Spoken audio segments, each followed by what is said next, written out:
KA పాల్పై పంజాగుట్ట పిఎస్లో case. Medak MLA Rohit కి కేటుగాళ్ల షాక్. ఛత్తీస్గఢ్లో జవాన్ల హిట్ లిస్ట్ కలకలం. బెంగళూరులో డెంగ్యూ విజృంభణ. ఇలాంటి వార్తల్ని ఇప్పుడు 30 సెకండ్స్ ఫుల్ న్యూస్ లో చూద్దాం.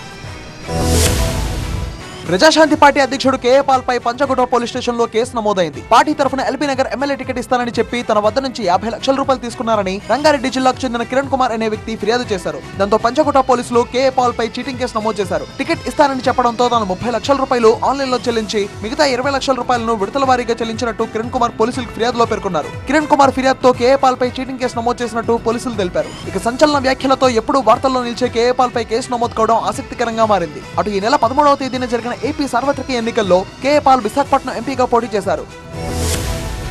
Medak Congress MLA Mynampally Rohit car number తో మరో కారు ఉండడం చర్చనీయాంశంగా మారింది. సూర్యాపేట ట్రాఫిక్ పోలీస్ స్టేషన్ పరిధిలో కారు ఓవర్ స్పీడింగ్ తో వెళ్లగా చలాన్ వేసినట్టు ఎమ్మెల్యే రోహిత్ ఫోన్ కు మెసేజ్ వచ్చింది. ఓవర్ స్పీడ్ కారణంగా తీసిన చలాన్ తో మైనంపల్లి రోహిత్ మరో కారు నెంబర్ ఉన్నట్టు గుర్తించారు. తన కారు నెంబర్ TS10FB9999 కాగా అదే నెంబర్ తో మరొక కారు రోడ్డుపై తిరుగుతుందని పోలీసులను ఆశ్రయించారు. ఈ విషయంపై ఎమ్మెల్యే రోహిత్ సిబ్బంది పేట్ బషీరాబాద్ పోలీసులకు ఫిర్యాదు చేయగా కేసు నమోదు చేసి విచారణ చేపట్టారు. మొత్తంగా పెరుగుతున్న టెక్నాలజీతో పాటు ఆన్లైన్ నేరాలు, సైబర్ నేరాలు పెరిగిపోతున్నాయి. వీలు చిక్కితే ఎవరిని వదిలిపెట్టడం లేదు.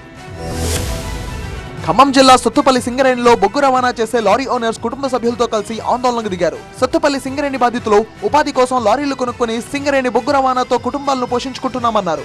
అయితే ప్రైవేట్ లారీలకు సింగరేణి యాజమాన్యం బొగ్గు రవాణా లోడింగ్ ట్రాన్స్పోర్ట్ నిలిపివేయడంతో వందలాది కుటుంబాలు ఉపాధి కోల్పోయి రోడ్డున పడుతున్నాయి. ఈ క్రమంలోనే కుటుంబాలతో కలిసి సింగరేణి జనరల్ మేనేజర్ కార్యాలయాన్ని ముట్టడించి నిరసనకు దిగారు. సింగరేణి యాజమాన్యం ప్రైవేట్ లారీ ఓనర్లకు బొగ్గు లోడింగ్ ఇవ్వాలని, లేకుంటే తమ కుటుంబాలు రోడ్డున పడతాయని ఆవేదన వ్యక్తం చేశారు.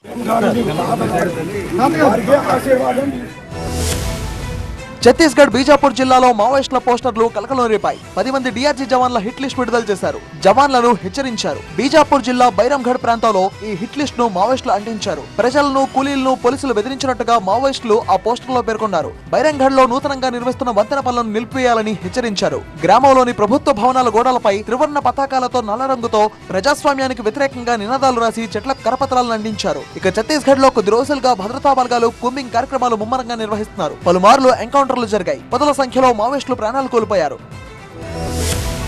కర్ణాటక రాజధాని బెంగళూరు మహానగరంలో డెంగ్యూ వైరస్ విజృంభిస్తోంది. డెంగ్యూ కేసుల సంఖ్య రోజు రోజుకు పెరుగుతోంది. మే 1వ తేదీ నుంచి మే 13వ తేదీ వరకు బెంగళూరులో ఏకంగా 172 డెంగ్యూ కేసులు బయటపడ్డాయి. దాంతో బెంగళూరులో హై అలర్ట్ ప్రకటించారు. ఈ మేరకు బృహత్ బెంగళూరు మహానగర పాలిక సంస్థ వెల్లడించింది. డెంగ్యూ వైరస్ విస్తరించకుండా నివారణ చర్యలు చేపట్టినట్టు తెలిపింది. ఈ డెంగ్యూ వైరస్ బెంగళూరు నగరంలోనే కాకుండా రాష్ట్ర వ్యాప్తంగా విజృంభిస్తున్నట్లు చెప్పింది. జనవరి 1వ తేదీ నుంచి ఇప్పటి వరకు ఏకంగా 2877 డెంగ్యూ కేసులు నమోదైనట్టు వివరించింది. వైరస్ వ్యాప్తి కట్టడికి కర్ణాటక ఆరోగ్య విభాగం ప్రత్యేక చర్యలు చేపట్టినట్టు వెల్లడించింది.